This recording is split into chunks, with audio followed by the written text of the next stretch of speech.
Chalala BAPS Swaminarayan મંદિર ખાતે શાકોત્સવ યોજાય તો સ્વામિનારાયણ મંદિર ખાતે શાકોત્સવ તેમજ બ્લડ ડોનેશન કેમ્પનું આયોજન કરવામાં આવ્યું છે।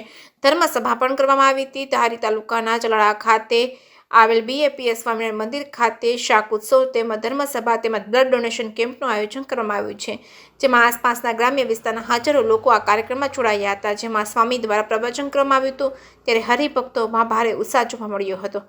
જે કેસની ગુજરાતી સાથે બિપિન રાઠોડ, ચલાલા। આજરોજ ચલાળા ખાતે શાકોત્સવ નિમિત્તે સુમિત ફાઉન્ડેશન દ્વારા રક્તદાન કેમ્પનું આયોજન થયું છે। સુમિત ફાઉન્ડેશન અવારનવાર ચલાળાની અંદર આવા રક્તદાનના કેમ્પો રાખે છે। એમનો મહારક્તદાનનો કેમ્પ પણ આવતા મહિનામાં છે। આજે લોકોની જાગૃતિ માટે શાકોત્સવની અંદર એ લોકોએ રક્તદાન કેમ્પનું આયોજન કર્યું છે। શાકોત્સવની અંદર રક્તદાતાઓ ઉત્સાહભેર ભાગ લઈ રહ્યા છે। સારી એવી બોટલો થઈ છે અને અમને ખૂબ જ સહકાર મળ્યો છે। રક્તદાન એટલા માટે કરવું જોઈએ કે લોકોની જિંદગી બચાવે છે, આપણને કોઈનો જીવ બચાવવાનો આનંદ થાય છે। તો આવા ઘણા ફાયદા છે। રક્તદાન કરવાથી પોતાને પણ ઘણા ફાયદા થતા હોય છે। એમના લોહીના ઘણા તપાસ થઈ જાય છે, જેમ કે HIV, syphilis, hepatitis B, C, malaria, haemoglobin.